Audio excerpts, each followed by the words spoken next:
Hello, everybody, and welcome to our webinar on sustaining company culture when everyone is remote. I am so excited to welcome you today to this incredible panel. We have some amazing subject matter experts here with us, such as Bruce Eckfield, Laura Fortgang, Adam. In a couple of minutes, you're going to hear from these incredible subject experts. But before we begin, I just want to do a little bit of housekeeping. First of all, like I said, my name is Esther. I'm with RCS Professional Services. We're an IT managed service provider, and we provide great IT and cybersecurity services to small businesses around the US. So you're going to hear in a minute from our terrific president and CEO, Jeffrey. Jeffrey has been in the IT world for years and years, and some of you may know outside of the office, he is a major Fish fan. And also loves pizza, I believe. So without further ado, it is my pleasure to introduce Jeffrey Tabelli. Oh, and just a quick housekeeping, if you have any questions throughout this webinar, we'd love to hear them. We're going to stop every few minutes and take questions from the audience. So just use the little raise hand button and you'll be able to ask away, and we'll unmute you. You'll unmute yourself, and then you'll be able to ask anything you'd like. So thank you so much for taking time to join us. So excited to have you. And without further ado, I present Jeffrey. Thank you, Esther. Thank you for the kind words. You're making me sound old. Many years. and I haven't been eating pizza since I gained a bunch of weight over the quarantine, but hopefully I'll get back to it. Anyway, yes, thanks for introducing me, and I'm looking forward to this webinar. You know, as Esther mentioned, we're an IT service provider, and at the end of the day, everything comes down to our people and not technology. And the way that we, you know, provide great service and are able to do what we do for our clients is through great people. And you know, we've been working on making our core values alive over the past several years, and it's really paid us off tremendously. So the topic really excites us. We have great people. Part of it has to do with some of the people that are about to join this webinar. I thought it would be a great idea to bring some thought leaders and people that we know and people that are new to us to help share how core values has been playing a part in organizations and helping them continue to thrive, and I'm excited to hear everyone. So first person, David Russell, if you could hop on, tell us a little bit about yourself and you know, how you help companies with your practice. Hey, thanks a lot, Jeffrey. David Russell with Manage to Win. We do a lot of soft skills training right now, particularly big with remote workers. You know, so people know how to behave, not only in the office, but now out of the office and get along with people. But it goes back to core values we've worked with you on. We've done assessments. Basically, we help people become better leaders, better with their habits, so they can work more effectively, get things done in less time, and get along with people better and have more fulfilling work. Awesome. And next up, we have welcome and excited to have you, and always excited to talk with you about this stuff because it's a bit amped up about it. Next up, we have Laura Berman Fortgang, who is a new contact for us, but an amazing one. She's probably the most famous of the bunch. So why don't you tell us a little bit about yourself, Laura? Yes, hi. Yes, Laura Berman Fortgang here. Delighted to be here. I am a longstanding executive coach and career strategist. I'm the author of 5 books. The nod to fame is getting to have been on Oprah with some of those books. And I have a TEDx talk with 1.5 million views. So if you remember Laura Berman Fortgang, you can Google that later.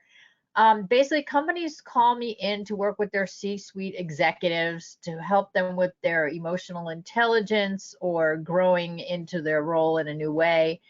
And a lot of companies bring me in to teach their managers coaching skills as a form of communication and bringing out the best in their people. So talking about culture and remote workplace today, I'm coming from both sides of the equation, working with the individuals who are doing it and working with the companies who want to improve the overall culture for everybody. Thanks for having me. Awesome. Thanks for joining. And next up, we have Adam Goler. And the reason why we brought Adam in is because another thing that I'm fascinated by and passionate about is he happens to be a StrengthsFinder coach, right, Adam? I am, yes. I'm in my spare time. Maybe you could tell us a little bit about yourself and maybe what StrengthsFinder is for those that don't know. Sure. So Adam Goler, first of all, really excited to be here. Thank you, RCS, Jeffrey and Esther, for putting this together. What's great about today is that I get to talk about a topic that really I never get to talk about other than internal meetings. And that usually a panel that I speak on are focused on banking and fintech and financial services. And the ability to speak about something that I'm passionate about, I think is actually really exciting for me, aside from what I'm passionate about during the week. So maybe I went to Gallup, got certified as a strengths coach. I think that it was important to me as a manager of a growing organization to make sure that I had the tools necessary to grow that organization within the company. And so I think, at the time when I got certified, I think I had no idea we'd obviously be in a situation like we're in today, in that managing a workforce that is, distributed across the country, and for us, actually across the world. Cross River is a bank, like many other banks. However, we're different in that our focus is on providing technology to fintech companies to access the banking system, whether it be for deposits, loans, or payments.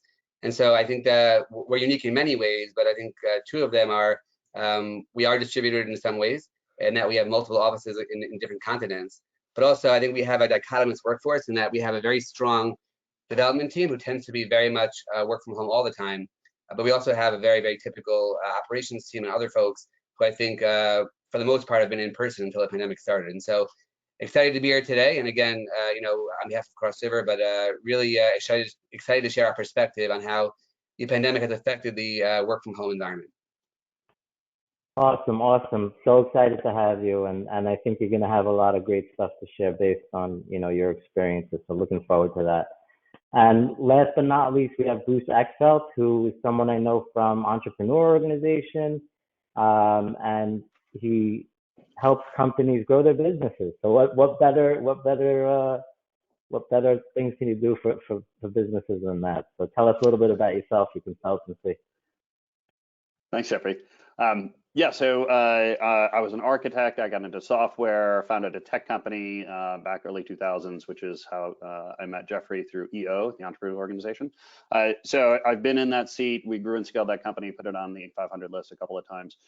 Sold it about 7 years ago, and have focused on advising, coaching CEOs and their leadership teams on growth strategy and execution. So I joke half my job is business model, half my job is therapy, is working with that team on developing a clearly differentiated strategy for the market so we can grow and scale, and then leveling up that leadership team so that we can effectively level up the business. I always say that in order to grow the business, we have to grow the leadership. And so my job is kind of helping them both with the model and the execution side of it of how do we become a high performance leadership team.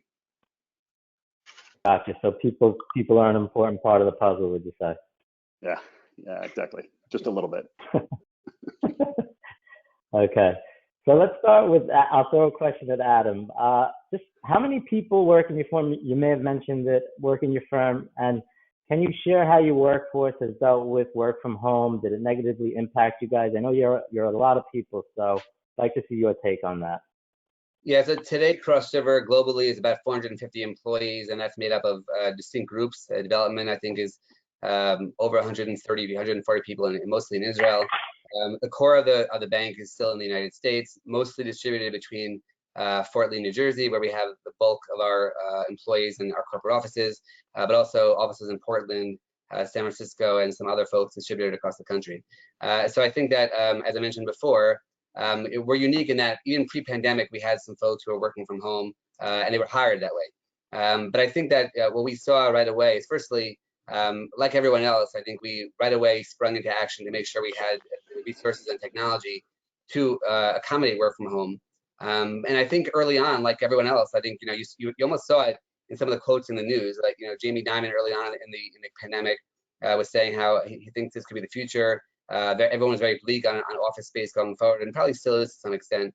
But I think as you get, towards the end of the last year, you saw a lot of the folks, a lot of the big CEOs saying, at least of the in financial services, certainly, but even some of the tech folks saying that they want a more balanced approach. They want to see some folks back in the office. And I think we're not any different in that we definitely skewed towards a work from home environment at the very beginning. I think over time we saw that maybe we functioned probably better having some of the key folks at the actual office.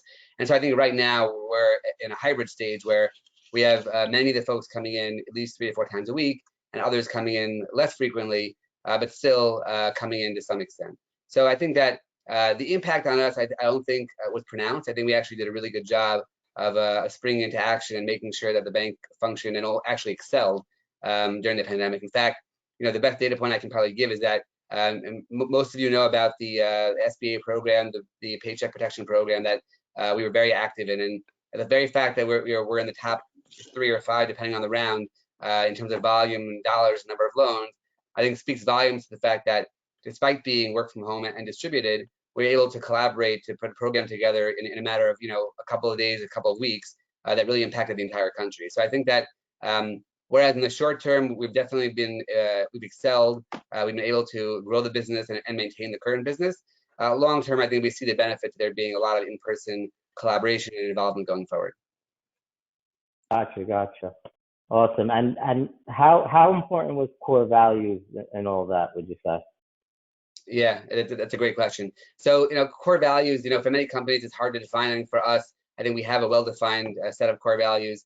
I think the fact that we were able to be successful working remotely has a lot to do with that. I think it's a very collaborative environment. I think one that requires a lot of input from multiple people. We're very connected, at the executive level, the management level, at the employee level. And so I think for us, I think having had those relationships, I think prior to the pandemic starting, and having the culture that we do, I think enabled us to be successful. Now, I think the follow-up question to that is always, okay, that's great for the folks who were there pre-pandemic, but how about the folks we hired during the pandemic? And I think that, that becomes more of a challenge. Like, how do you imbue your culture in those employees who never really were in the office to begin with, never met the team, never worked with them live? And so that becomes a challenge, which is why I think over time, we're seeing that there is, a hybrid approach that will work probably better, whereby folks get to meet in person and collaborate, but don't necessarily have to be tied to the office in the same way. I can speak from personal experience in that, I think one of the things that get lost, like we tend to think of it very much in a silo. It's kind of either the impact on the company or the employee, but it really is both, right? There's the balance between what works well for the company, but also what works well for its employees. And so many companies are structured in a way that's conducive to remote work, and many aren't. And many like us are structured to accommodate both. And so I think that's a matter of assessing each area. And there's nothing wrong, I think, with having different departments within each institution function differently. There's definitely folks who I think work well from home. There's other folks, and right. Some folks who work for me that I think I would say when they're home, you don't hear from them ever. So it's definitely, I think something that can be adjusted to be far more, I think, discretionary, depending on the manager and the area. But I think overall, I think both approaches, I think, are viable long term. Adam, I'm curious. I'm curious. You talk about the strength of your core values, and all of us have worked with companies that have core values on the wall, but they don't get lived out.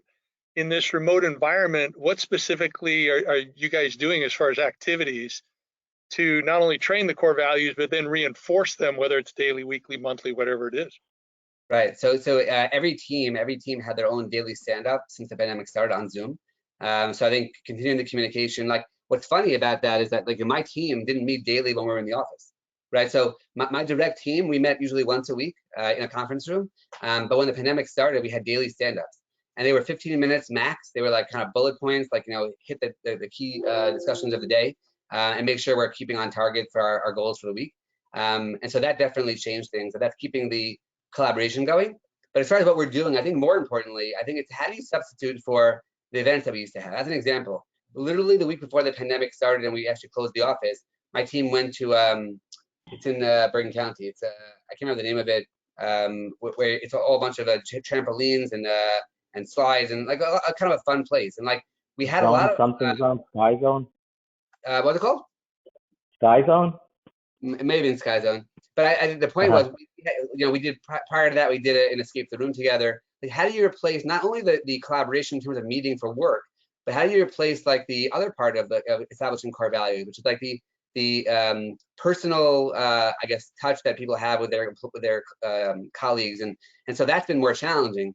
We've done things like happy hours where everyone kind of has their own drink in front of them and things like that. We've tried like games. We do a lot of I have the app on my phone, a Cahoots, where you play like trivia games and you're kind of doing things that are a little more fun out of the box.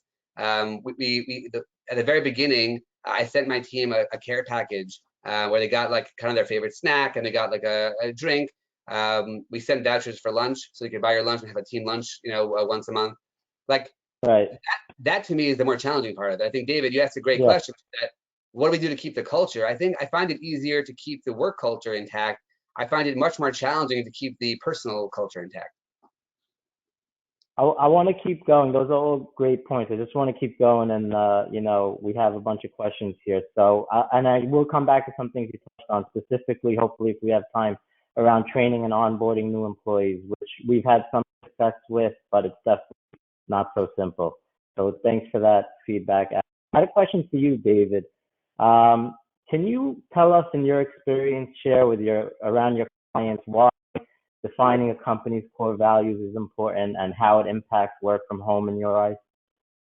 Well, I think we just kind of heard it from Adam, is that people, number one, and I'm curious particularly what Laura and Bruce will say on this, so please chime in. They want to feel valued in the workplace. So you can't make them feel valued unless you've defined those core values, and I call them company culture cornerstones. So you have your mission, why you're in business, your vision, where you're going to go as an organization, your values, how you do business, and a lot of companies have those, but they miss the fourth one. Sounds like Adam has that in place in his organization. The fourth one's accountability. How are you going to live that out in your culture and then create that environment where people feel valued and they have an opportunity to grow? So that's kind of where we're helping companies do that effectively. What's happening, Laura or Bruce, with the companies you're working with? I'll jump in. Ladies first. I'll take full advantage. I've seen a challenge in the sense that, in trying to keep the values intact and touching people, like high touch, some of the things you mentioned, Adam, are really entertaining and creative. And at the same time, we know that people with kids are really struggling to add yet another Zoom meeting, even if it's for fun or if it's for connection and engagement and living the values, because what has there been, like 2 million women who've left the workforce because of having to deal with homeschooling. I know from clients and even just neighbors who envy that I have older kids now, another Zoom for another thing. So I think that, it is tearing at the values that, as much as, we're trying to keep engagement high and showing people that we care, I think we also have to watch for what's really going on, not just like what we'd like to think is going on in a remote culture, but what's really going on for people. So, Adam, your idea of like sending a lunch voucher, totally sees people, makes them feel valued. And then some people will be glad to have lunch all together and some be like, another Zoom, right? So I think it's a balance that we're looking for, of keeping your ear to the ground and knowing that there's some people really struggling with this. And how do we have them feel valued and seen, but not in what we think is important, but what they need and what they think is important during this time. So just putting that out there as a thought. Awesome. And that's not a great one thought on that. Like, we had for about 3 months straight, actually probably through the summer, a weekly survey of the employees, and exactly to your point, like many of the questions were geared at making sure we understood what their situation was. And we had a lot of research that came back. Well, it's like, how many people are living in one-bedroom apartments, maybe who don't have the space to work from home? How many people are working with like conditions where they don't have a room that's kind of blockaded off from kids walking in if they have kids at home. About 3 o'clock today, you're going to see a 3-year-old walk in behind me. I had the opposite. My wife, she's in medicine, and so she never got to stay home to work from home. She was back to work the day after the whole thing started, and so I was the one working from home, having a 3-year-old wander around behind me. So those things are super important, and not only to exactly your point, not only like assessing what you think the employee needs or the difficulty they're having, but making sure you know what the actual difficulty they're having is from them. Yeah, from a core value point of view, I think the thing that came out for me was core values for me are a tool to help make better decisions inside the company, right? So if you understand your core values and your trade-offs, it can help you navigate situations. And I think that the companies that I work with that had strong core values found they had a good set of tools to help navigate some of these discussions, right? So if they valued transparency, right, well, how does that show up in this new model, right? If you value collaboration, like how does this show up in the new model, right? And so there were tools to help them figure out how they were going to implement some of these new policies and procedures. And I found the companies that either didn't have core values or their core values were really not strong choices about who they were, but maybe they were more kind of aspirational, they're more kind of generic, they just weren't as effective. They didn't help them in any way. But yeah, those companies that said, look, we're going to be super transparent. It's like all that stuff got on the table very quickly, and the issues came on. That the Zooms were very open, the communication channels were up there, and people just expected that. And so yeah, I think it's really helpful. I mean, I always focus on developing core values that are going to help you make better decisions. And so I think that's really helped those companies deal with these challenges. But both when it happened and now that it's coming back and the world is changing, markets have changed, competition has changed, it's helping them make better decisions as they navigate this new future. That's a great point. And maybe you could share on the coaching side, like, for those that maybe haven't established their core values or how do you make them alive? How does it actually become this thing where it's like, okay, these are the clients we need to do business with. These are the employees that we need to work with. If you're not following these rules, you're out. Like when I was coached about that whole thing, it was just eye-opening to me. How does a company go about, we're going to talk about creating the core values, but just making them a tool that are used on a daily basis? Yeah, so like I said, I take a little bit of a different stand on core values in that I want trade-offs, and I develop what we call anti-values. So I want to know, in order to live the value, what is the thing you're willing to give up? And that thing has to be something another company could take as a value and still work, right? So if you're going to be transparent, you may have to give up privacy, right? That's a trade-off. Now another company could say, we're really private, right? We're a security company. Privacy is important to us, and we're willing to give up transparency. That's fine. Right, but I want to understand what that ordered pair is, and I know what it is that I'm giving up to be able to gain this thing. And once I do that, then I can apply it to everything we do. We can apply it to policies we generate. We can apply it to who we hire, how we hire, clients we take on, clients we don't take on. The more that you can identify these things and use them as tools, and then apply it to the day-to-day business, because that's how you live your values. Yes, you can have celebrations, you can do events around kind of celebrating, but at the end of the day, it's the day-to-day decisions that you make that is the expression of your values. Right. Great stuff. Laura, I have a question for you. And maybe, it comes into play with StrengthsFinder when we put this together, but can you share some insights into how people can best position themselves to do what they love? And what's the impact to the employee and the firm when that kind of happens? Sure. I mean, that's what I love to help people do, is figure out, who are they at their core, and how does it match their job, or how can they even renegotiate their job description to do more of it? There's no doubt that there's a huge benefit to a company when people are well matched to the job. It's incredibly expensive to replace people.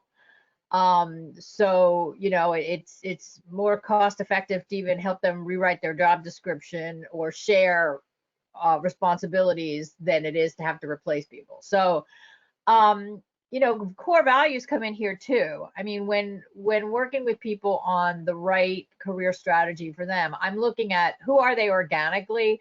can they be the same person outside of work that they are inside of work? Whoever came up with leave your personal life at home years ago, I mean, that just doesn't hold true, especially now that we all work from home. We spend so much time working. Every part of what we do affects our work. So when you know what your needs are, like if you have a high need for stability, or you have a need for recognition, or you have a high need for control, and you know what your values are, meaning like if you value integrity and you value transparency, as Bruce said, those are sort of your litmus test for if you're in the right fit, right? And that's before we even get into your skill set. And I actually see a distinction between skill set and what you're really wired to do. Because I'm sure many of you listening, watching today, know people who got really good at something. They built a muscle, let's say in computers, but it does nothing to help them feel satisfied at work anymore, right? So your strengths aren't always what you're wired to do.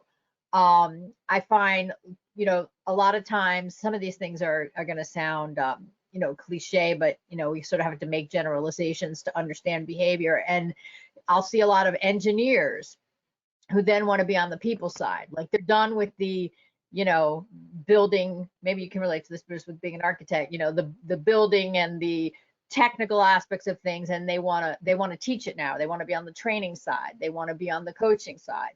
So we do evolve. Like there is such a thing as outgrowing a job. So constantly, whether this be an annual review or a twice a year review, having that honesty and transparency of how the job is a match. People are afraid to tell the truth about that, because then if they let you know they're unhappy, then you're going to think they're leaving. But if we make that part of our culture where we really are supporting people's trajectory and the best matches, I think it's a win-win and the smartest financial move you can make as well. Gotcha. Maybe Dave could also, I know you changed my life, Dave. You're single-handedly responsible. Now, part of what you did with us with the DISC and the behavioral styles and stuff like that, like it was just a really self-awareness point in my life where it was like I just shouldn't be doing certain things. And thank you for that. But maybe you could talk a little bit about doing what you love and how it impacts the organization and the individual. Well, I think, and to stay within the context of what the focus of this event is, I think a lot of us go through life, and whether we had parents that are driving us to be the person they wanted to be, or whether we had something else happen that, made us think we needed to do something. I love what Laura just said, that you're kind of doing a self-check. I may be incredible at coding, which I'm not, but I may be incredible at that, but I may hate it, okay? I may want to go do something else. And what I love that I'm hearing from Adam and Laura and Bruce, all of you, and any of you can chime in, and you can interrupt me if you want, is communication. Intentional communication is what is part of every strong culture. And the strong ones, like Bruce was saying, got probably stronger in this pandemic time where people moved remote because they played on their strengths. And Adam, you've got all this cool stuff going on. You mentioned all these little communication points, and Laura raised a red flag. Well, maybe people are zoomed out, but you mentioned all these communication points, even the surveys, and it's all it's all very intentional. And that's what I love. If it was all intentional about trying to achieve a certain thing of check-ins of how you're doing. So like I teach doing MAP meetings, which is teaching, looking at the past, the present, and the future. So the metrics, any adjustments you need to make, and then what's the plan moving forward. And you do those with stand-up meetings, you do those with regular meetings, whatever. And you probably all have your own method, but I just use that acronym. But if you're having those types of communications, people will understand whether they're loving what they're doing and doing what they love or not, and their manager or their peers should pick up on it. And then hopefully there's communication to help put people in positions where they can thrive if naturally their personality and their personal values are a match with your company values. Yeah, it's great stuff. Powerful stuff, great stuff. I just want to check in, Esther, is there any questions that came in that we want to maybe tend to? Yeah, so I don't see anything coming up now. Just a reminder, if anybody has any questions, feel free to drop them in the question box or just use the little raise hand button. I'm just going to give everyone a minute here to see if anybody asks anything or puts a hand up. We really want to hear from you. Let us know what's going on in your organization and if you have any questions related to any of these topics or anything else when it comes to corporate culture, especially in this environment. Yeah, ask away. I see that not a single person dropped off of the webinar, so seems like people are interested, so please ask away. Just you could chat it to Esther in the application. Adam, question for you. You've done it. You've defined your core values in your company. I think you were involved in it, you mentioned, but if a company like wants to go about doing this, how do they start? What do they do? How long does it take? What should they expect? Well, I think it depends on the size of the company. I think it's kind of easy for a smaller company to have core values. I think that we found that as the company grew, you have to kind of keep reassessing those core values. I mean, at a meeting we had not a few weeks ago, I think it was mentioned that we need to kind of look at them, look at our website, make sure the messaging is clear to the employees, make sure that our mission statement is clear. And so I think it's not a one-time, I think, kind of set it and forget it activity. And that I think is what gets lost sometimes, that people think a company can set its core values once and then it carries through each stage of growth, but it's actually not the case. It's actually more important for a growing company to keep reassessing their core values and making sure they fit with the trajectory of the company's growth. And I think what we're seeing now is that for the types of activities that we're doing and the employees that we're hiring, it's becoming increasingly important for us to kind of reassess those core values. So in many cases, it sounds like David is someone who would help companies do that, establish core values, maybe think about those types of things. But I think the good news for us is that we're unique in that much of the executive and senior management has been with the company since the beginning. And so it's much easier to have continuity of the values when you have continuity of management. I think where you see other challenges, aside from just growth of the company naturally, is that as companies start having turnover, and that happens naturally, you start having to adjust the folks that you're bringing on board. And like I mentioned before, even if you have strong core values, when someone joins who doesn't share those core values, and we certainly have experienced that, it becomes a challenge for the organization. And so I would say two things. One, I think it's a constant reassessment of those core values. And so it's something you can do and just ignore for the rest of your life. But equally importantly, it's how you sort of imbue the core values into folks that are coming on board mid-growth. And that to me is probably the bigger challenge. I'd love to hear from other folks about that. Yeah, Bruce, maybe you could share, like, I'm sure you've helped a lot of companies define and make their core values alive, but what should a company expect from the time they pick up a pen or decide they want to do this? Like, how do they get it? Do they get it right the first time? How long does it take? What do you see out there? Yeah, I mean, so it never really ends. You're never really done at some level. And I kind of subscribe to a model of, I think every company, every organization has potential, has a DNA kind of potential in terms of core values, and at different points in time, based on where they are in their evolution and based on the challenges that they're facing, can choose to kind of sort of suppress or express different core values at different points in time. So while yes, in the beginning, there's kind of the first pass at, what really drives us, or what are the things that really make up our decision making on how we prioritize, and you need to kind of go through an exercise. And the way I do it is looking at past events, significant past events, and talking about what came up, what were the important factors, how do you make the decision, whether good outcomes, bad outcomes, were you following or not following a set of priorities, a set of values, thinking around it. And that's where we can start to unearth some of these things. But as a company goes forward, you can find either new values or new expressions of values that might serve you well, given what's going on. So when I work with companies and we do our strategic planning and quarterly planning, we will often be looking at their core values and saying, okay, well, what do we need to focus on here based on what we're trying to achieve, or what the new challenge is, what will serve us well. So yes, I mean, I think there's a limited set of possible core values. I think a company can kind of choose or focus on different ones at different times. And there's a bit of an exploration of that, right? That you may discover things as you go, as you face new challenges, a new core value emerges, or a value may shift. you may have talked about it as, one thing, like I have a personal core value of challenge, but then I was faced in a situation where it was a men's group and we were doing push-ups. And I realized getting to 100 push-ups, I had no interest for me. And so I realized it wasn't about the challenge, it was about the learning. Like I need some kind of learning around it, right? So those kind of experiences begin to articulate for you and give you more details or more understanding of really what the core value is. And I find that happens with companies, right? As you go through these challenges, that will become more apparent or you'll learn something more about it.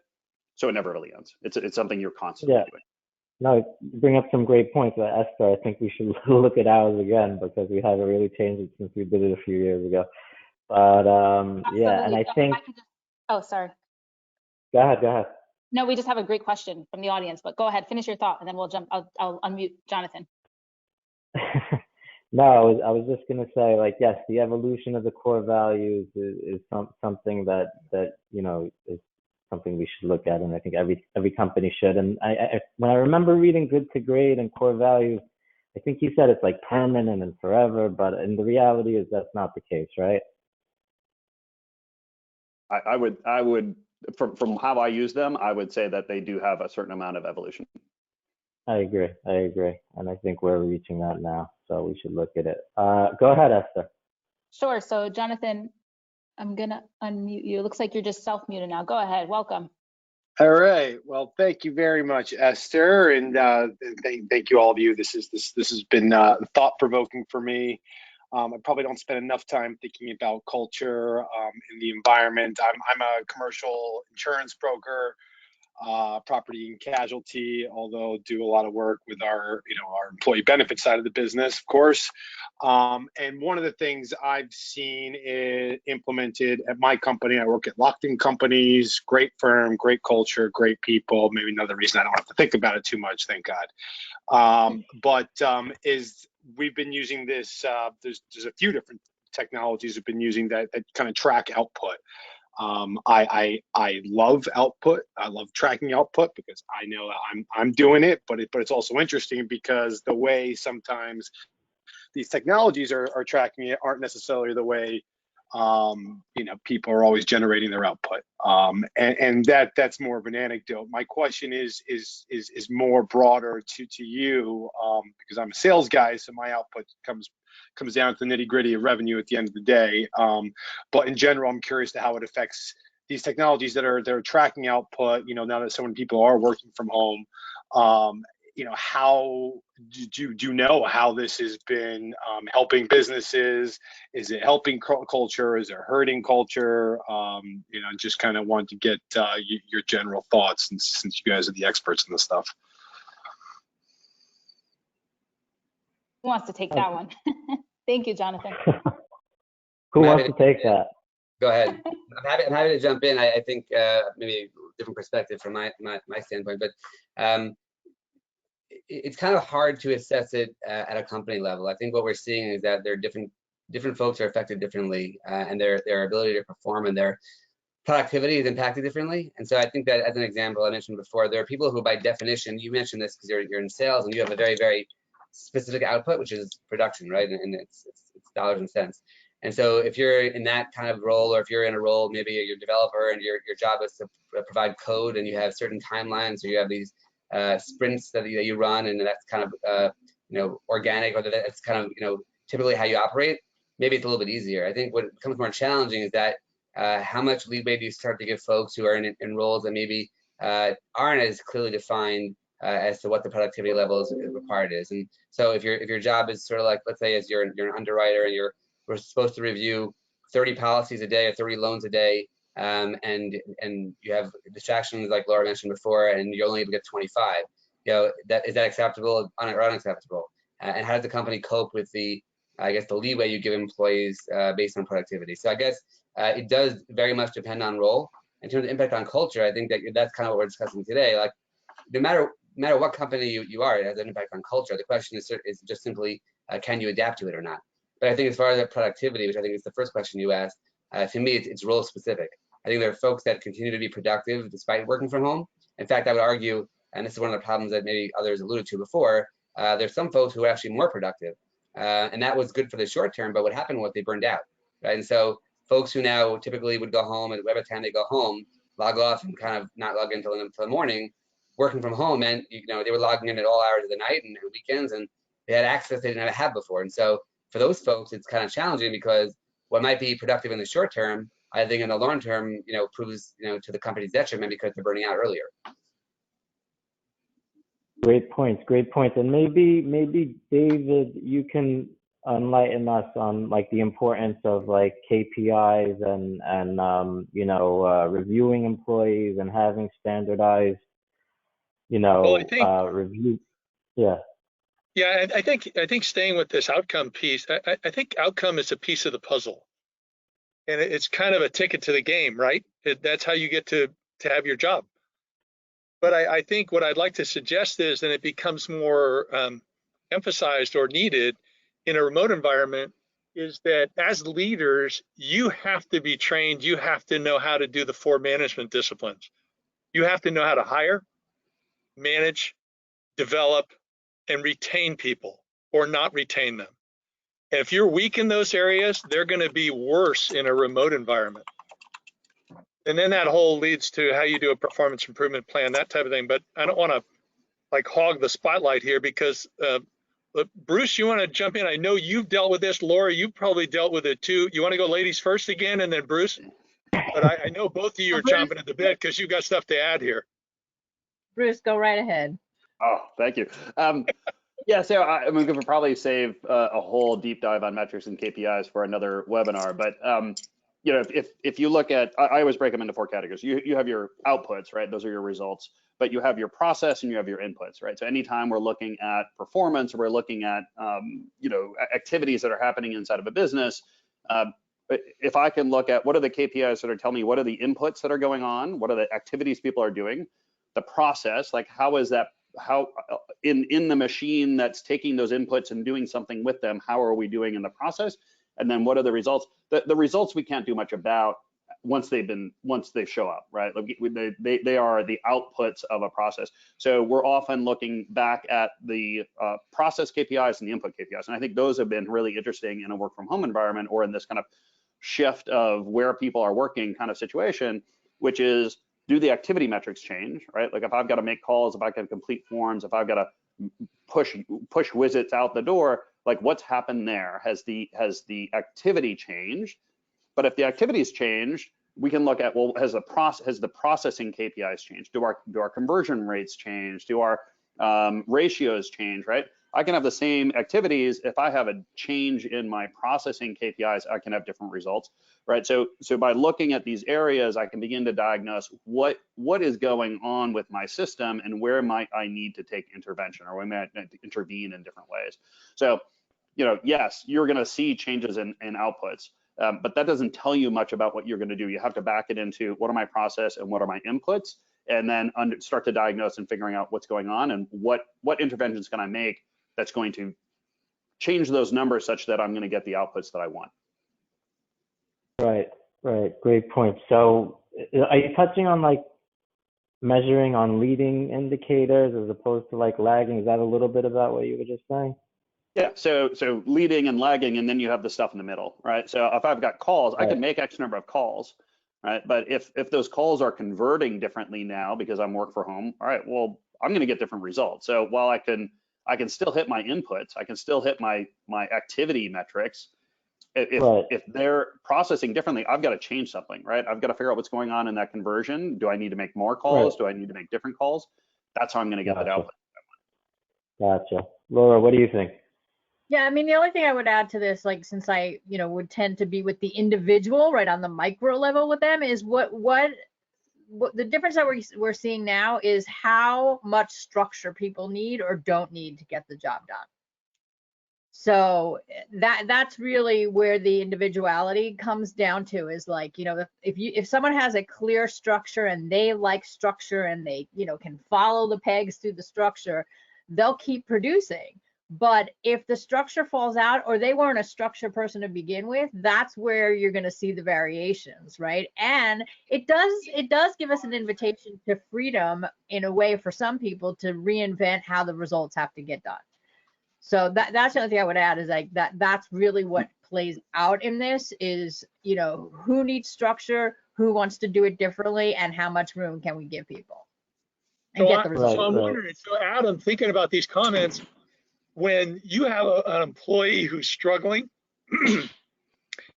are your managers trained that they think, what's wrong with this employee? Or are they trained to think, what are we doing wrong as an organization? Or what am I doing wrong as a manager? How are your values tied in with that? That's a good question. I don't think it's equal across the organization for sure. There's definitely some managers who I think probably would take the latter approach versus the former. But I think as a company, I think the first reaction is always going to be, you know, how can we help this employee? If it's an employee who's proven before they can produce, you're going to naturally be inclined to give the benefit of the doubt. If it's someone who's new or someone maybe who previously had issues producing to begin with, I think you're always going to lean towards the side of like, you know, okay, this is only making it worse. So there's definitely a difference in how you treat them, not only by manager, but also by the employee. And so I think your point is well taken. I think managers were trained one way before the pandemic, and maybe, let's say you manage your workforce only from the office prior to the pandemic. Well, maybe the skill set required to manage them remotely is totally different. And so as an example, I would say, I won't name any names or areas, but like I can think offhand of a manager who I know was typically used to managing employees only from the office. And so it was very challenging for them, and remains challenging for them, to manage folks remotely. And so, you know, can be often critical of the production and maybe the fact that people aren't, doing what they're told to do. And so I think that there's a natural way that people are trained, and the more experience you have one way, the harder it is to adjust. So I think there's like three factors there, right? There's the employee, there's the employer as a company, as an employee, but also the manager themselves and what they're used to. I can't imagine, that's an example, like someone mentioned the widgets, right? If you're at a factory producing widgets, and all of a sudden you're going to try to, you know, have people, you know, remotely do anything, it's going to be challenging. Like you're inclined to see someone in front of you, tell them what to do, and they do their job. But if you can't reach them, you know, via email or via Slack or via text for 5 minutes, when you used to be able to walk over to their desk station, that's a challenge for you. Nice. Also want to ask the question. I just wanted to add on that to all your points. You know, the months I've had highest revenue generation are the months that when I looked at those dashboards, I saw the least activity.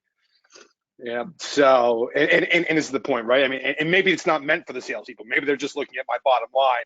I'm just curious because I see these reports and I'm like, oh wow, okay, well, the month that I was super busy with emails and internal, you know, chats and all this stuff were the months where I wasn't necessarily closing deals. And so those KPIs, you know, how that was defined for my specific role, just wasn't exactly relevant.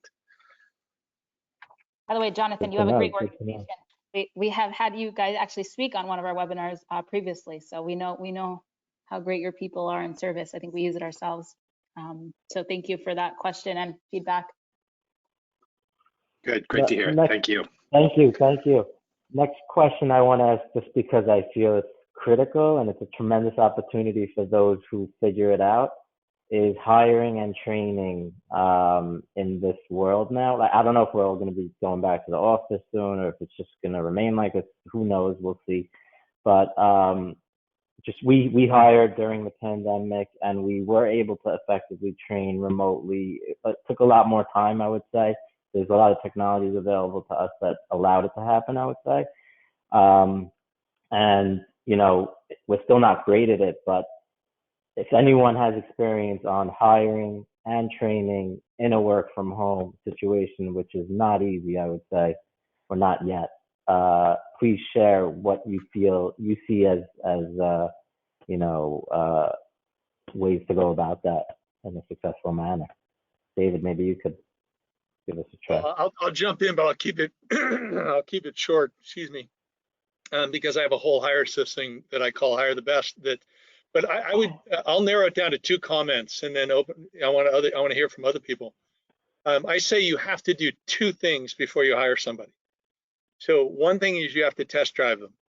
So you have to be able to test drive them with pretty much real work or the equivalent, and working with some other people for an hour to a day to find out how are they going to be when they're doing actual work. So one of my clients that does this is WCA Technologies, one of your buddies, Jeffrey, and I think you guys have done it at times, okay?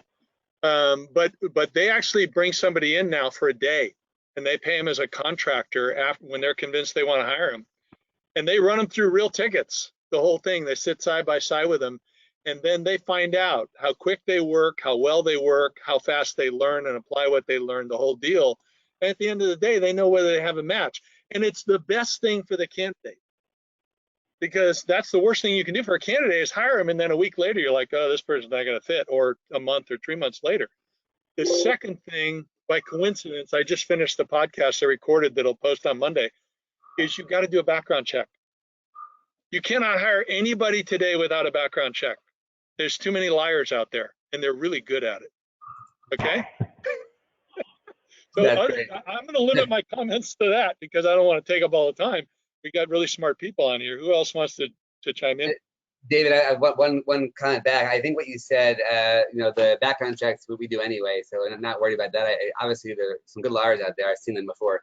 But I think one of the challenges, and I think you made a great point. I hired a new admin in the middle of the pandemic, and we gave her a 90-day contract. And I'd never done it before, but because she was remote, I wanted to see how she worked. Now, the only challenge there is that she happened to be out of a job. So it was easier. But again, to ask someone to give up a job for a one-day test drive is a little more challenging. Maybe they can do it while they're working, perhaps, but that becomes a challenge. But I totally agree with the idea of, you have to get more experience with the person before you hire a key employee. And I think that that's becoming more important. When you're hiring for a key position, the ability for someone to sit in front of you and show their what I'll call company presence is actually important. You get a real sense from the room around you, how they feel, and nervousness.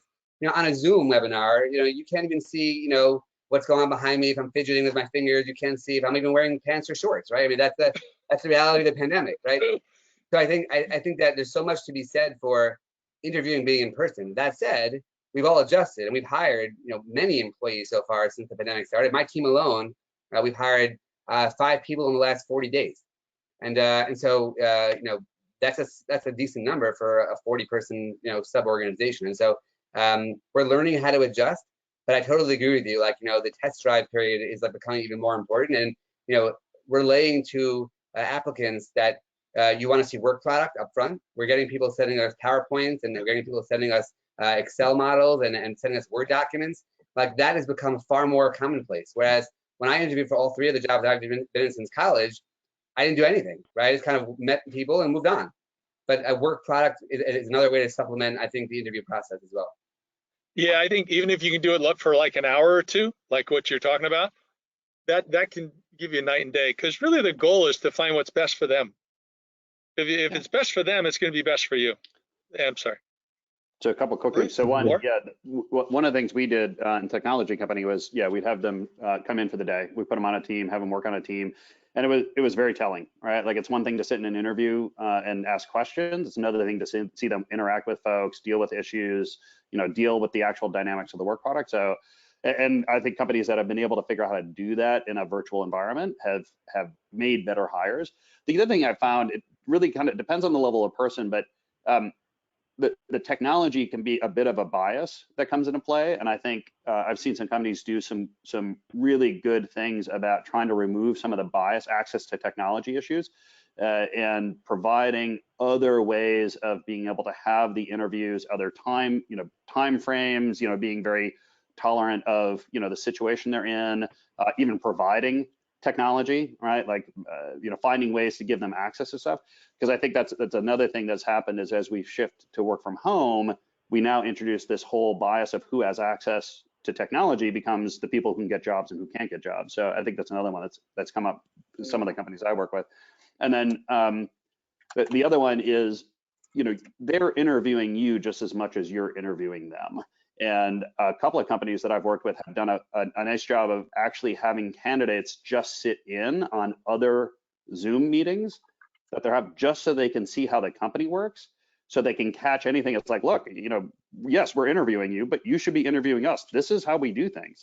If any of this is a turnoff, I'd rather know now than hire you and have you tell me in a week or two, I can't take that. This is not the way I work. I'm not comfortable in this kind of work environment. So I think that whole idea of how do you enable the employee to interview you just as much as you're interviewing them can help make better hires. I just want to jump in here. We have another question from the audience. Laura, maybe you could take this one, or we can go back to there if you had something to add to that. I just want to unmute Scott right now to ask his question. Yeah, hi everyone. Scott. This is really very interesting. But I have a very targeted question that I don't know if it's too narrow, but David, I really like that idea of test drive the candidate, but I'm in a highly regulated industry. I'm a financial advisor, and as soon as we do open up, I want to hire associate advisors, but how do I test drive a financial advisor? So actually, it's pretty straightforward.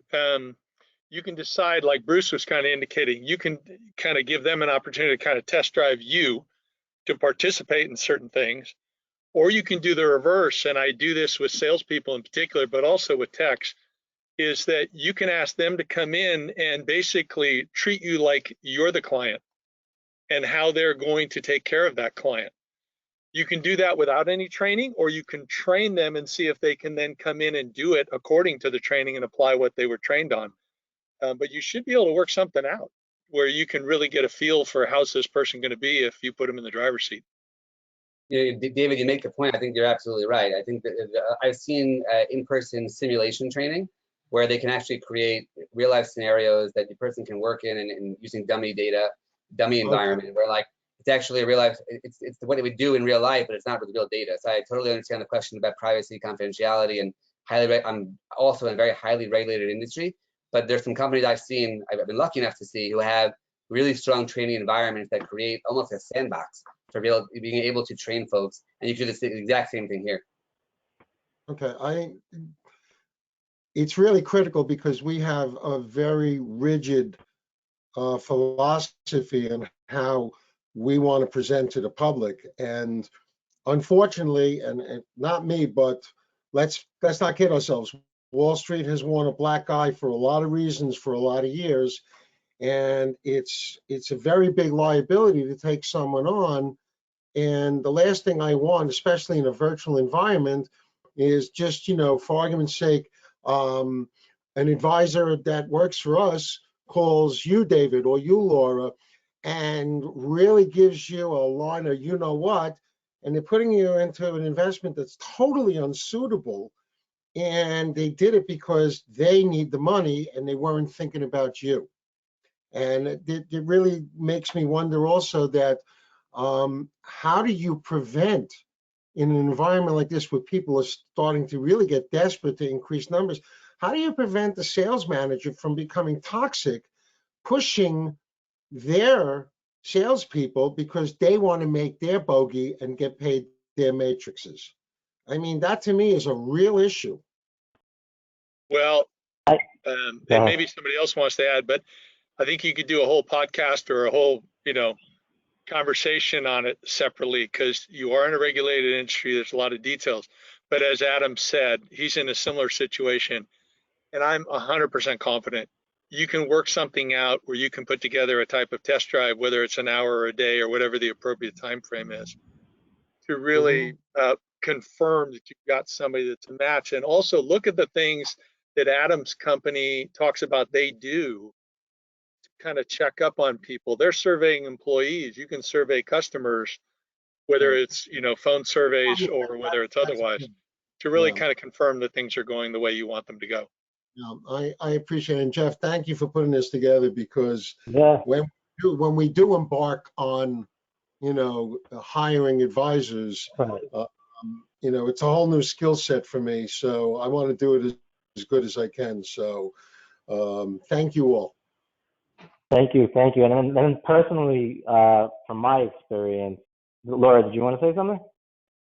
I just wanted to add it. I mean, it sounds like there's a new structure needed in terms of your onboarding process. What is going to be the onboarding, how much training, how much accountability for what amount of time. I mean, I do this in my own company. Laura, let me tell you something, okay? It will be a whole new skill set for me, because I've been solo with a virtual staff for 14 years. So I have to relearn all of this. So it's really, I'm glad I met all of you. And, we'll just have to get those skills. Yep, yep. Just from the personal experience, like the back to core values is really like, and what my scaling up coach taught me, which was also another eye-opening moment, is the difference between an A player and a B player is basically an A player aligns with your core values and is highly skilled, and a B player is highly skilled but not aligned with your core values. Meaning, core values are more important than skill, because skill can be taught. And I think defining your core values and, you know, in the hiring process, you know, trying to gauge if that person aligns with them, asking them questions around that, you know, are they going to check all these boxes, or are they that guy or gal, or are they not? And another thing that was instrumental for me, just in my personal growth in hiring and getting better at hiring, is, you know, having multiple people interview as part of the process. I've got blindsided a lot through just, you know, thinking someone was a perfect fit when they really weren't. So, you know, that's just some personal experience. I have a secret weapon, and that secret weapon is my wife. She is the best judge of character. If I had listened to her 25 years ago, I never would have taken in a junior partner. That cost me a lot of aggravations, though. I will use that secret weapon and hope to engage with all of you at some future point. Well, if you ask anyone, they'll say always listen to your wife. So that's just the fact of life. I was going to say my wife picked me to question her character, but okay. Thank you so much, Scott. I appreciate that. We actually have another question. I know we're getting close to time, so I want to try to address that if that's okay. Steve, I'm going to unmute you. It looks like you're just self-muted. So see if you could unmute yourself, and we'd love to hear your question. I can. Hi, guys. Thanks. I appreciate the information. Hey, what about things like Colby testing or DISC testing or NPS or something like that before you get them even in through the hiring process?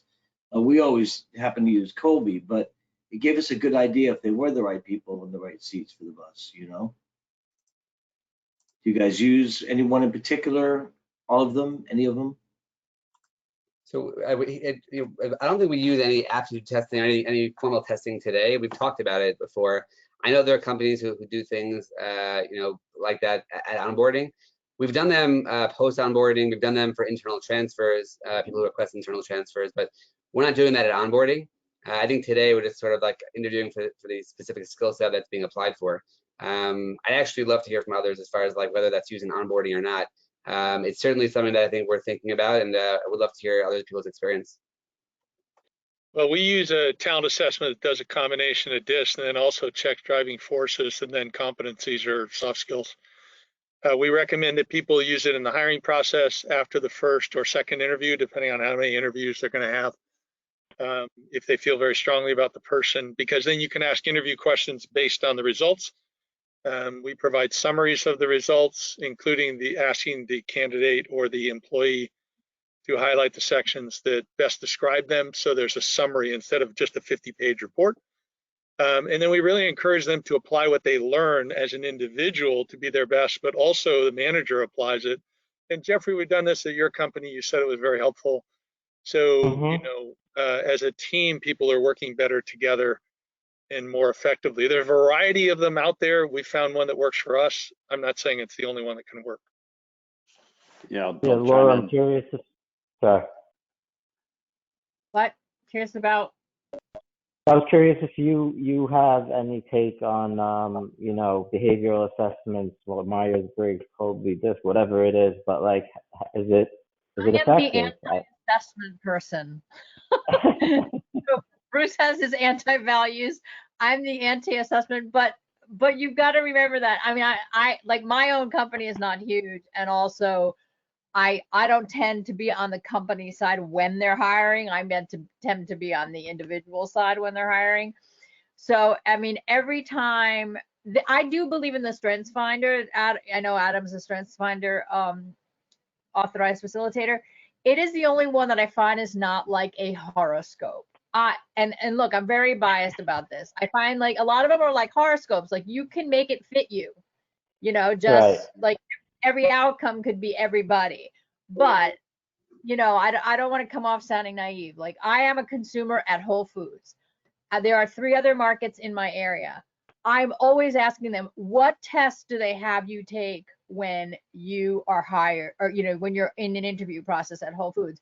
Because there's clearly a difference in the hiring among these organizations in my area. So I'm always an observer of that, and I do feel that there are things out there that help you know who you're dealing with without having to go through all the mistakes. So although I'm anti, I know that it works. So let me just add the humor for today on that one. This one's not my area of expertise. I was more talking about getting the right people in the right seats. I found I always use Colby with my companies, and I found that whether it's Colby or DISC or whatever, I think it's irrelevant. But I found when I didn't use some sort of an assessment, I ended up thinking they're great, looks like perfect for the role, and then they get put in the role and either they hate what they're doing, even though they're good at it, or they're really not as good at doing that role and they'd be better off somewhere else. Yeah, I've done a lot of work with assessments. I was CEO of an assessment company for a little while, and I'm currently a PI partner. And I say, but I always start the assessments with all assessments are wrong. Some of them are useful, right? Like they're not an end all be all. So you have to kind of take them all with a grain of salt, or at least take them all with an understanding of what they're measuring, how they're measuring it, and what it's actually telling you, because it doesn't tell you everything. The other one is you have to really understand what you're looking for, right? Like you have to have a fairly good analysis of the job or the role that you're trying to fill, and what is success going to look like in that job, and then assess based on the fit there. To assess just to assess really doesn't tell you anything, or it doesn't tell you anything useful. It's really an assessment relative to the role that you're trying to fit, and you have to have an understanding of what success will look like in this role, so you can do a comparison. Because otherwise, you're just you're creating the potentially meaningless data, or data that's going to lead you astray if you don't really understand how you're going to use it in terms of helping figure out fit in the role. Cool. Thank you, guys. Appreciate it. Thanks, Steve. Good to hear your voice. Sure. Somebody else actually had a comment about this. Sorry, I just want to unmute. I'm sorry if I pronounce your name wrong. OEPE. I don't want to say it wrong. But I just unmuted you. See if you could just click your unmute button. And sounds like you have some insight on this.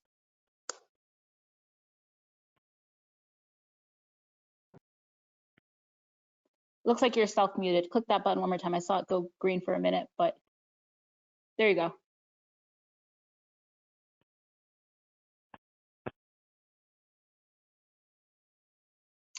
Well, I'll just read what you've submitted, and if you're able to speak, feel free. We use in my organization realistic job preview style assessment, mostly psychometric and less personality and behavior. Thank you for that comment. Feel free to chime in if you have something else to add. Thanks, everyone. Take it away, Jeff. Yeah. No, I was gonna say, like, on the stuff Steve was just asking about with Colby, like, and Dave mentioned it, and yes, from my experience, there's certain behavioral styles that align with certain job descriptions and responsibilities, but the big thing we got out of it was just much healthier communication and harmony.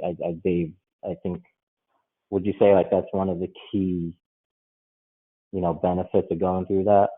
Oh yeah, I mean the purpose is to help the person understand themselves better, and then to help other people read their summaries, because they don't want to go through a 50-page report.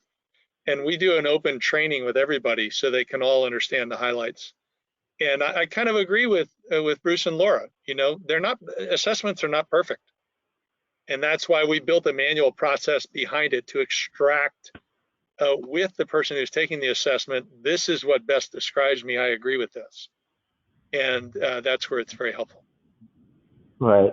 So yeah. So I mean, back to the original, question or comment: hiring and training in the pandemic. I think we all realize that if you do hire the best people, which means they align with your core values and they're great at what they do and they love what they do, all that stuff, then training them probably becomes a lot easier. You would say, if they're the right people. Right. Would you guys all agree on that? Yeah, certainly. Yep. Same. Yeah. Esther, do we have any other questions? I don't know if we had an hour or plus slotted out. We still have more than 85% of the people on the webinar, but is there anything else we should touch on? Feel free if anybody has questions. Now's your chance. We have all these amazing experts in front of you virtually. So just use the little question box or raise your hand and we'll be happy to unmute you. But that being said, Jeff, I don't know if you had a wrap-up question or if you want to maybe get one last piece of wisdom from each of our 4 experts here before we wrap up. But maybe this will be a good time. Maybe you could take that. Say that one more time. No, do you have specific things you want to ask them, or just we'll wrap up now? I think we could just wrap it up. I'd love to get like one more last piece of wisdom from everybody. I know that I'm going to take out of this that we have to go to a trampoline park, Adam. Jeff, I was going to tell you, I actually got the opportunity. My little sister was begging me to go, and I was like, if this doesn't get people to bond and break down walls, I don't know what does. I think that our next outing. I'm not young, and bouncing off those walls was challenging for me. But you let go a little bit, you know. It's kind of fun. Okay, so let's. Team building can be fun. Yeah. Once those masks come down, I think it'll be great. But can we just go around real quick and have everybody share one last piece of wisdom? And of course, we'll reach out after and send everybody the copy of the recording and everybody's contact information. So you're all welcome to follow up individually with anybody here. They're all amazing, as you've seen for yourself. So David, do you want to start us off? Just give us some last thoughts or words. Yeah, I don't know about wisdom, but let me give you an idea. So, and I really appreciate this. It's been a lot of fun. And Laura, Adam, Bruce, great thoughts. But I'll leave you with an idea. In this environment where you're not in the office and you don't have that bonding, you don't have the water cooler conversations, be intentional like what Adam said, but I'd like to throw an idea. Why don't you find an effervescent person in your company and have a yearbook? Put together a yearbook. Have somebody collect pictures, photos, stories of great things that happen week by week, day by day, whatever. Put it into a yearbook and share that once a year with your company as a memory of like, hey, you know, that was a great year. We had some good highlights. That would be my last little idea for you. That's a good one. Adam, do you want to go next? Yeah, I actually like that one. I've been fortunate in my role to go out to many companies on site, and one of them is Quicken, and I think they're known for having a great company culture, and they do like an internal training, and they have this book they put out every year called Isms, and we've definitely modeled ourselves a lot after that, and then we've started to do those things. We developed a really strong intranet, and so I think not just the internet and the website, but the intranet, which not only posts things like people's birthdays and people's personal children and other things that they post, but also milestones that a company hits, whether it be financially or otherwise. And so I think to exactly your point, like sharing, like making sure people share it and like the growth of the company, feel a part of it, whether they're in person or remote, I think is really, really important. Maybe the 2 things I would think of as far as like parting shots, as they call it on ESPN. One would be, I think a lot of times the focus on work from home is from an employer perspective, and I think that exactly like we said before, things like surveys, like making sure we're being cognizant of the fact that even though obviously our goal and our focus is our shareholders, right, as a private or public company, making sure we're aware of these challenges for the employee. I think that's something that often gets lost, and I think, like I mentioned before, it takes a good manager to make sure they have that balance between making sure people are productive, but also making sure they actually have the tools they need to be productive from home. Maybe secondarily, I think a lot of our relationships, and we talked a lot about what was the impact from work from home, and one of them is certainly on developing relationships, and that what I'll call the water cooler talk. In a company like Cross River, we're more like a fintech in a way, like we have there's tons of food, there's a stock kitchen, cool snacks, drinks, and you'll see somebody in the kitchen when you're going to grab a snack or a drink, and you'll strike up a conversation. Even though you can use Zoom, you can use Slack and all sorts of social media, those casual, unintended, I know, David, we spoke a lot about intentional action, intentional outreach, but almost sometimes the unintentional collaboration, unintentional discussion leads to the formation of a cool relationship. And I think that definitely has been missed. And I think there have to be some creative ways to create those unintentional interactions as opposed to just the intentional ones. Makes sense. Laura, you want to go next? Sure. I mean, one of the big predictions for this year was that working remote is not going anywhere, and not necessarily because of COVID, but we've now proven that that thing that so many companies were afraid of, no, you can't, have Fridays from home. Oh, no, you can't, you're not going to be productive. We've proven that we can do it.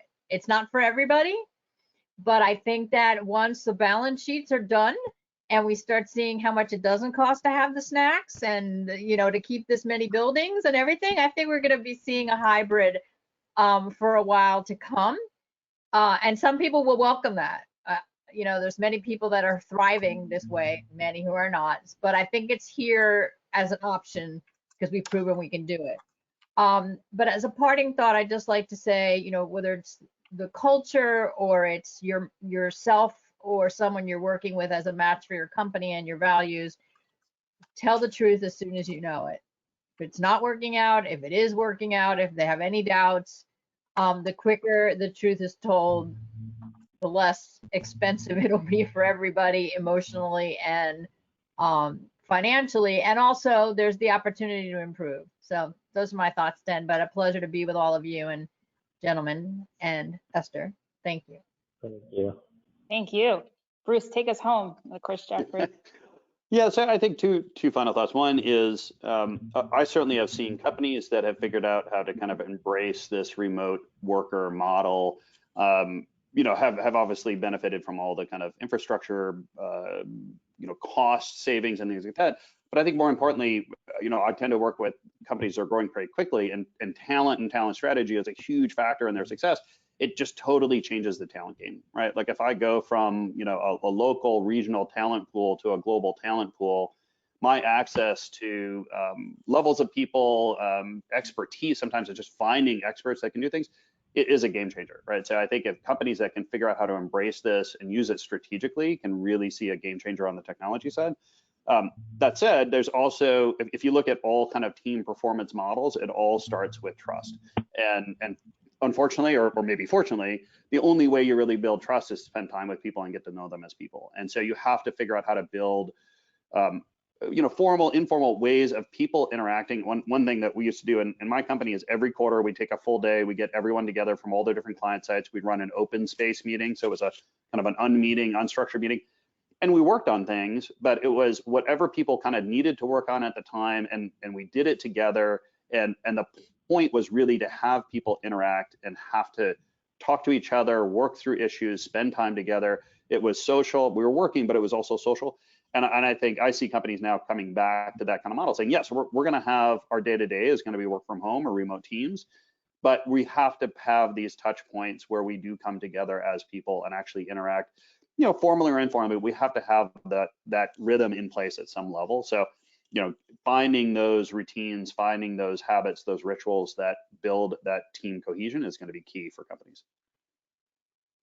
Thank you so much. Jeff, you had anything to add? Yeah, no, it's all great stuff. I agree. Like having corporate events that build morale and create relationships, that's all great stuff. I think the whole concept of hiring people, defining your core values, hiring people that align with them, those are huge components to having the right people and an effective team. And again, doing what you love and what you're good at and what comes natural to you, I think are also tremendous factors. So I think all of it, human capital is really the biggest investment in our company. It's our biggest expense, and if you can make it a little more effective, you could be a little better. If you can make it a lot more effective, you could be a lot better. Well, that about wraps up our panel for today. Thank you so much to each of our panelists, David, Laura, Adam, Bruce, Jeff, of course, and thank you so much everybody who joined us. Just a quick reminder, we do a webinar a month, so our next one is going to be on May 13th. It's a great topic on the New York City SHIELD Act for those who are in the New York area, and just check back our events page on our website. It's going to be updated with the recording from this webinar as well as all our previous webinars. So we did one just with David Russell alone. He spoke for an hour and there was even more questions. So you can imagine all the good content that's in there because you got a little flavor today. So hope to see you all. Thank you all so much for joining us, and stay safe, stay warm. It's snowing there, and have a great day, everybody. Thank you so much. Esther, Jeffrey, Thank thank you you. very much. Pleasure working Thanks, with you. Awesome. Thanks, Jeffrey. Thanks, Adam and Laura. Yeah. Bruce. Bye, guys. Thank Meet you. you all. Thanks.